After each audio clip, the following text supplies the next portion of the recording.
So I hit a rock bottom. So in 12 months, I actually lost the 1.5 down to $2,500 in the bank.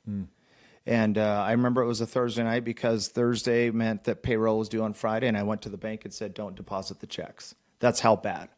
At this point, I've hawked my house and my car. And I have nothing left in the world, not even $1,000. I'm short payroll by $1,000 and I have no one to call. And so I remember just lying down in my bed and looking at the ceiling and like, it was just painful.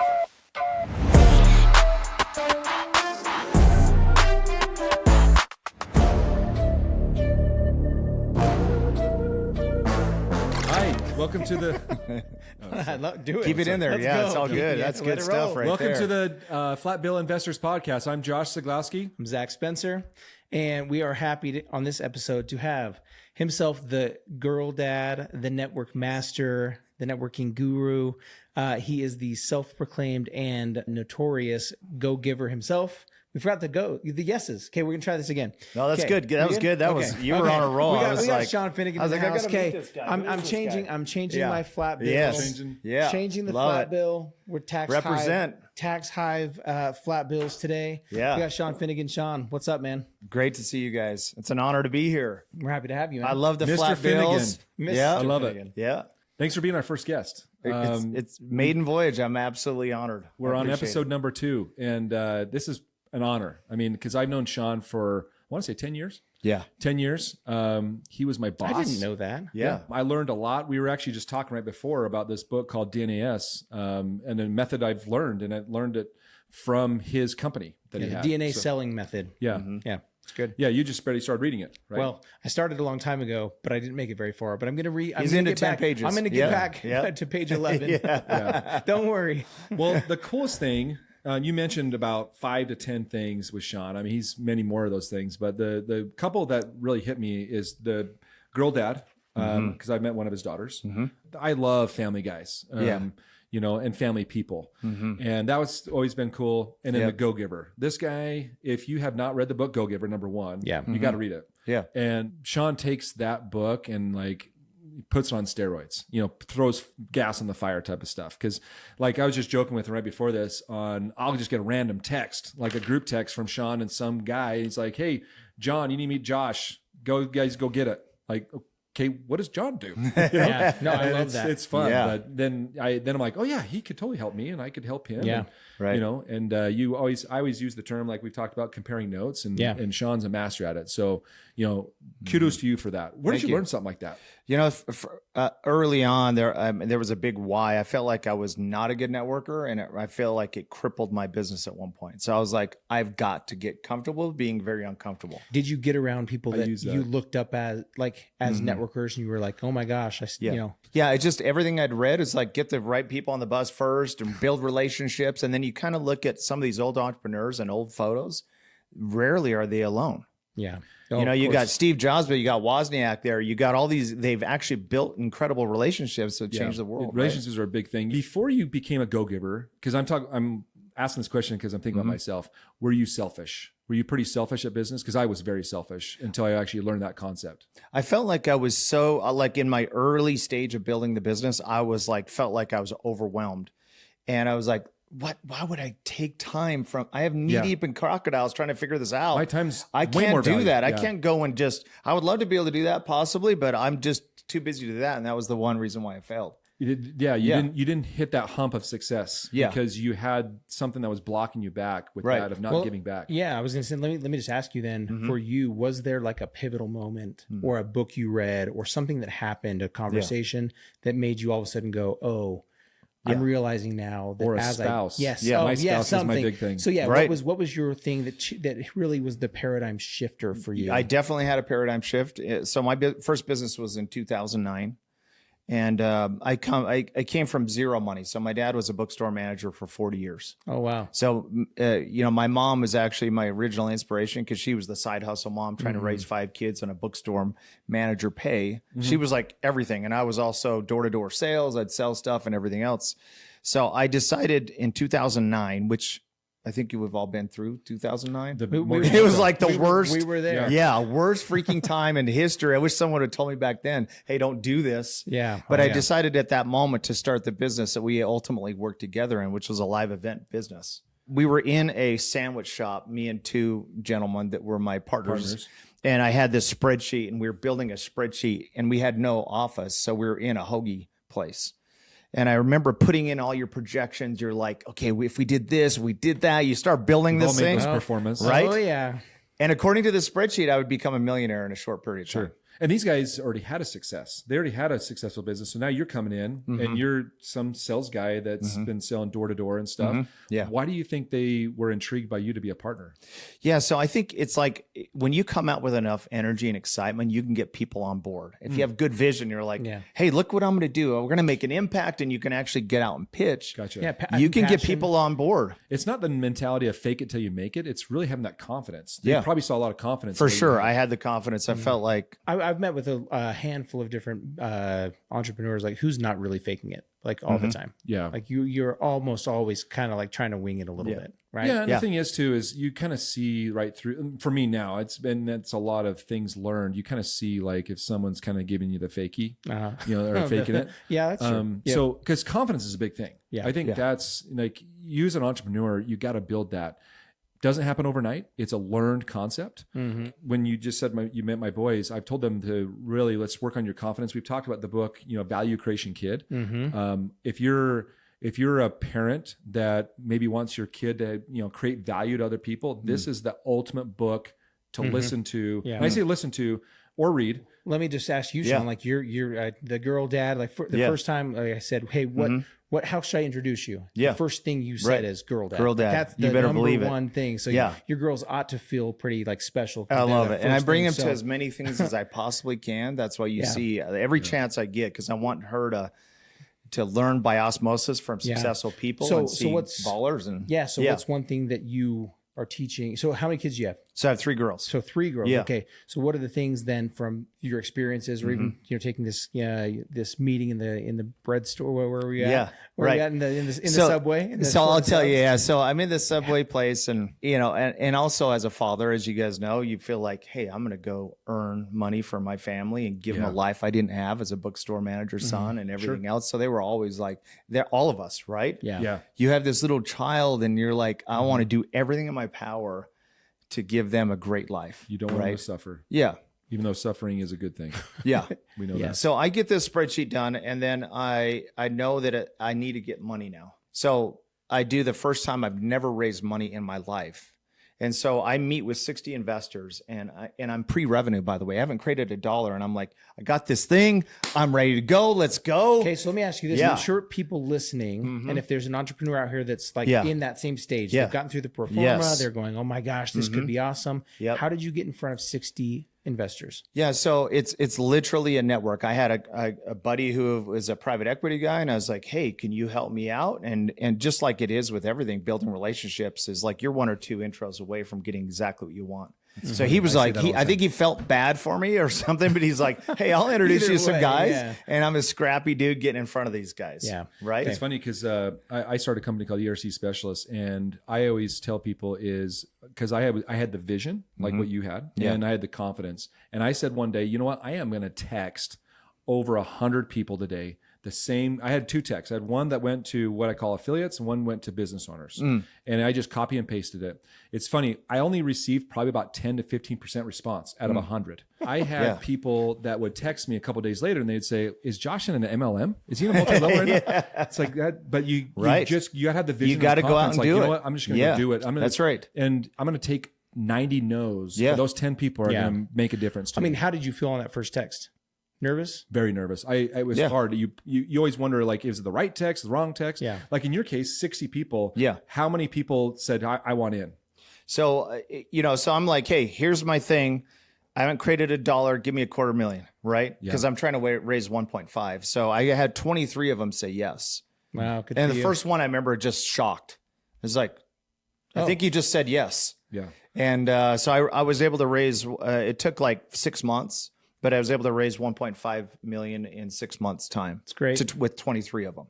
So I got a lot of no's too. Like, hey, this isn't a fit. Yeah. What is that? 37 no's. Yeah. You know, right. and you probably had met with more than 60 people after that. I was just that one time, or This was really to launch my business. So here I am. I have a spreadsheet, and I start hiring some really good individuals. Mm-hmm. So I have a team.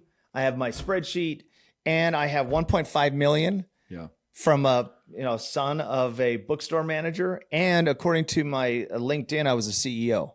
So like, you go back to that day, yeah, I had 1.5 in my operating account. Technically, I had $1 million, and so I was like, I felt like I was literally the king of the world, and I'd done something impossible and everything else. And unfortunately, there's the second part of the story, right? Which is Kevin O'Leary. I work with Kevin closely, and he says, in business, poo-poo happened. Right. And it's true. And we all know this. This is what we signed up for, with the pickleball and everything else. We all have stuff. It's so interesting, right? Even just today, like my wife, because we work together. So it's been a really interesting dynamic also, but it was, hey, like we're working these long hours and like not going places with, sacrificing these hours to grow this business. Right. And today I was like, hey, we made this bed. Yes. Like we chose this. Signed up for that. And on the days that you want to just like hang it up is when like, okay, we're on the cusp of something, because it's not going to be this hard. So yeah. And I love it that you're talking about it, because most people don't. You hear Yeah. about the success principle of this, and you hear about the great stories, which I love too, but it's this stuff. Yeah. It's the grind. It's like, oh, hey, Dad, my friends are at Disneyland. And should we, it's like, Should we go on a hey, trip? We're like, we got to work. right? Yeah. Yeah, Oh, I remember taking my daughter during, building this business and having all my problems. I took her to Bear in the Big Blue House live, and I didn't have, I was like, I'm not paying $20 for that. It was like outrageously expensive to do that, right? And those kind of things, right? Yeah. You have to sacrifice, and you go through hard stuff. And for me, so it was a live event business. Like, for instance, David Bach, I don't know if you remember him. We had him pretty early on. He wrote the book, The Automatic Millionaire. Okay. We paid him $70,000. Wow. For a 30-minute presentation. And my direct mail marketing hit 2 weeks after the preview event. Okay. The big event. Okay. So 2 weeks after. Oh, that's not good. So That's I have a chair. I've booked a venue, paid a ton of money for that. I've given him 70 grand, and I have 50 people in the room. Yikes. And here he pulls up in his limb. I mean, I literally want to dig a hole and jump in and bury myself. It is the most humiliating experience. Yeah. And him getting out of it and seeing your crowd and just like, Yeah. Oh, yeah. He Yeah, gets one up thing there. is too is I've always said is like when you are raising money and you have other people's money, that means more to you than your own money. So when I don't know about your in that aspect, but for me, I'd be like, oh my gosh, I got these other people's money. I just spent 70 grand here. 100%. You feel all the pressure of that. You're like you just said 5 minutes ago, you're on cloud 9, at 1.5, but then you're like, wait, I need to move this money. Right. So I got to make this money multiply. Yeah. for So them, tell me, right? we're going to talk about this a lot throughout a lot of these episodes, but we already did in our intro. Yeah. So you got the wins and the times to learn. Yeah. So pivoting from that moment when you go, okay, what did you take away from that? Yeah. So I hit a rock bottom. So in 12 months, I actually lost the 1.5 down to $2,500 in the bank. And I remember it was a Thursday night, because Thursday meant that payroll was due on Friday. And I went to the bank and said, don't deposit the checks. That's how bad. At this point, I've hawked my house and my car. And I have nothing left in the world, not even $1,000. I'm short payroll by $1,000, and I have no one to call. And so I remember just lying down in my bed and looking at the ceiling, and like, it was just painful. Oh yeah. Because next day I had to meet with people and say, hey, sorry, I can't pay you. You had faith and confidence in me, but I can't pay you. Yeah. And so went to lunch the next day, and we're sitting around at lunch like, hey, have we turned every corner or rock? And I get a call from my controller. She's like, hey, I was digging in the petty cash safe, and I found $3,000 cash. Wow. Right. So I was like, hang on to that cash. And I screeched my tires, literally drove back. And as we remember from college age, that cash is king. It clears instantly. So I went right to the bank, went into the teller. I gave him the 3,000 and cleared those checks. And I still have them just engraven in my mind of those checks, and went back to the office and made payroll like by $1,000, $2,000. Yeah. And it was that day I said that was my pivot point. I said, okay, everything I've read, I have failed, and I have to admit that I failed on my own. And the only way I'm going to build this up is if I build relationships and business. Yeah. And I started that Friday. Yeah. I actually made phone calls like you talked about. Everyone's contacts You have great contacts already. Yeah. We just don't nurture them. So I started calling. Yeah. Smiling and dialing. Yeah, and I got introduced to one gentleman, and he is very successful and extremely knowledgeable. And we actually went to sushi, and he wrote out some stuff on the tablecloth. I took it home, put it on my office wall, and started doing the stuff. And then I ultimately partnered with him. And then he brought all his relationships to the table. We went on this run and paid everyone in back, the investors, plus 20%. Gotcha. Wow, that's Wow. great. Over the next several Yeah, years. that's And that's amazing. about when I met you, is kind of when I went through all that. Yeah. Yeah. Then you transitioned from that company. You got into tax Yeah. life. Represent. So where did that come into play? Yeah. So Same partners? yeah, so yes, I don't know if you met Kevin O'Leary. I think you might have moved. I think you moved on at that point, but we started traveling with Kevin a lot. And you're talking about from Shark Tank. Kevin from Shark Mr. Tank. Wonderful. Yeah, Mr. Wonderful. Wonderful. Yep. So Himself. we started traveling with him. So I've been in many kitchens in the belly of hotels and getting him ready for stages over many, many events. And so we got to know him really well. Obviously, COVID kicks in. No one's doing that. So we're like, we reach out I to was just him. going to say, you Yeah. said that 2009 was Right. a bad time to start Yes. that. And I was like, Yeah. there was one other time Yeah. that might have been a little harder. How about going to- through a time where you cannot be with people in person and then you're trying to do a live event, Yeah. right? Not Is a he good a cool combo. dude behind the curtain? He's incredible. Is he? Yeah. So, He's you Mr. know, Incredible. yeah. Mr. Wonderful. So Oh, he, Mr. Wonderful. yeah, That's my, yeah. oh, Mr. but- Incredible. but- is the other yeah, guy. Mr. Apparently I've got kids. So I've I've been- got Disney on the I mind. get been- along with a lot of people, and I think I would definitely get along with them. But Yeah. you always seem like, I'm going to squash you like a bug, and he Yeah. does all that stuff. Yeah, so I've been with him a lot. Like I went once. He spoke at Harvard, and his computer blew up, and so he's like, "Let's go to the mall." And so we went to the mall to fix it because he was like had to speak in 2 hours. And between the parking lot and the computer store, he got pitched like 30 times. Hey, Kevin, you know, and and the most common question I hear people ask him is, "Are you a jerk, man? Are you?"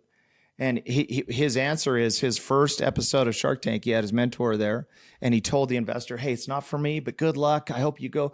And the guy's like, "Why did you tell him that?" And he's like, "What do you mean?" And he's like, "That's a bad business. You got to tell him. You're in a position of authority. You should tell that person." Yeah. So from that day forward, he said, "I'm going to make it my mission. If it's a bad business, take it out back and shoot it." Yeah, don't feed Right? anybody that Kool-Aid. Yeah. They'll drink it. Right. Yeah. 100%. So COVID kicks in. We shoot them a text, say, "Hey, we have a business to present." And so if you're a small business owner right now and you want to get help in tax, you go to the big four accounting firm, you say, "Hey, walk in those doors." They're going to be like, "Hey, why don't you go add a couple of zeros to your business and come back and see us," right? They won't even service it. So Yeah. no one gets serviced. So Yeah. we're like, here's a massive problem for Yeah. people. No one treats these small business owner or services them at all. So that was our idea, is to fix that issue. Yeah. Yeah. So we sent him a text. He said, "Hey, I'm in Arizona. Why don't you fly down and you can pitch us there?" So we get down to Arizona, and you know what he says about the numbers. If you don't know your numbers, you're dead to me. So we memorized every number, line, chart, bar. That's a Lots pitch- writing that's on a this meeting pitch. You go into Right? prepared. Yeah. Yes, prepared. We weren't going to be called out on the numbers. So we stand up to launch into this pitch, and 5 minutes in, he does the Simon Cowell, stops us. And I remember all of our hearts sunk, and we look at each other like, I guess this pitch is over, just like the That's show. Let's find the plane. And he's like, "I'm in, let's do this." And Wow. since then, he's been an incredible partner. So Wow. he's very active. We talk to him regularly. He's an awesome partner of the business. So I know, obviously what the tax hive does. So for people listening and stuff, who is it for? Is it for a business owner, or is it someone that just like is a personal, like a W-2 employee that needs to get their taxes done? Who's it for? So it's a business owner. Okay. Yep. Like self-employed, or they got to have employees? Either or one. both? Yep. Okay. So both. So 1099 or any kind of business owner. So like when you're W-2, you can take up to 10 deductions is all. And most people take one or two, but the whole code was written for business owners. You could Yeah. take over 1,000 deductions as a business owner, 1,000. Yeah. And so when you become, when you go make that leap from W-2 to business owner, no one sits you down and says, "Hey, let me show you this incredible treasure chest of amazing things." So they end up taking 2 or 3 when they become a business owner. Yeah. So what's some big obstacles you're seeing that business owners, whether they're self-employed or W-2, that they're facing in this market right now? Yeah. So there's really 3 things. Number 1 is just the basic deductions.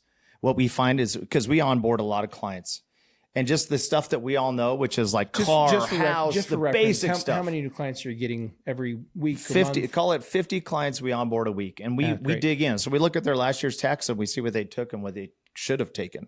And number 1 is just the basic stuff. It's funny. How many times have you told your CPA? I mean, I've had several CPAs. I've had one now for maybe 4 or 5 years. But how many times have you gone to him and says, "Hey, can I take this deduction? Because my friend just told me about this at lunch." Oh yeah, you can. You're like, why didn't you Yes. Where tell me have you about been this? for 3 Yes. years? All they're going to talk about That's is like betting Right. 1,000. they're going to say your Yes. car, your home office, and the Augusta rule. Yeah. And Yeah. then you're like, oh, you guys are smart, but there's Yeah. so much more you can do. So much Like more. if a CPA is telling you like, hey, you made a lot of money, go buy a car. It's like there's a lot more than just Yes. going to buy a car Yeah. over whatever pound, 6,000 But pounds. if you do, Yeah. make sure you do it in Montana. yeah, There you go. Yeah. So the number 2 is that it's the unknown ones. yeah, There's so many of them. So someone might be taking 2, but what if they qualified for 7 or 8? Yeah. They should start stacking up those deductions to offset their income and keep that money in the business where it belongs. And, we pay plenty of taxes everywhere else. So Do you guys offer bookkeeping or anything yes. like that? Yeah. Okay. So we do tax filing, tax planning, and bookkeeping. gotcha. Yeah. And I know I've been in your office, but you have a big team. Yeah. Massive team. If you're Awesome onboarding team. that many people and servicing them, you got to have a great team. Yeah. Yeah. How they're many people are you awesome. onboarding? Do you mind if? So 50 to 60 a week. Yep. Yeah, a couple hundred a month. Couple hundred It's a month. a lot of business. Yeah. Lots of tons. clients. Yeah. Yeah. So we're making a great impact. great. Well, cool. So how does a business owner find you? Yeah, so taxhive.com, and at taxhive.com, we have a blueprint that we put together. And this blueprint, 17 simple questions, and it just sends your a report to your email, and it will identify areas that you're probably not taking right now. Okay. I'm going to throw it out there. You've done it for me, but what can you do for the viewers for the blueprint? So for the blueprint, we're going to give it absolutely free for anyone watching. Just go do it. Cool. That's what you did for And me. then we'll So- Yeah, we'll I was gonna include it. say- I was We'll gonna say, I know include there's it. got to be a cost. Yeah, It's yeah. costing you something. Yeah, it's a great platform that we built, and we want to provide value. And so we'll include it in the notes as well to have Cool. a link so you can Yeah. get that for free. Like and subscribe. Just kidding. Yeah. What do my kids say when they're making home videos? They're like, just tap the button below. Yeah, Yeah. I love it. So Well, cool. Anything else you want to add? It's been an honor. I know you're a big book person. yeah, I was just gonna say And one every last final this question. last thing is crucial conversations. The reason why it became that. my I've heard that favorite, now. it's incredible. We all love great books, but there's a few that you could probably say these actually changed my behavior Yeah. Sure. in life. Yeah. And this one is essentially how you communicate with your family, how you communicate in business and everything else. You shouldn't go violent. You shouldn't go silent.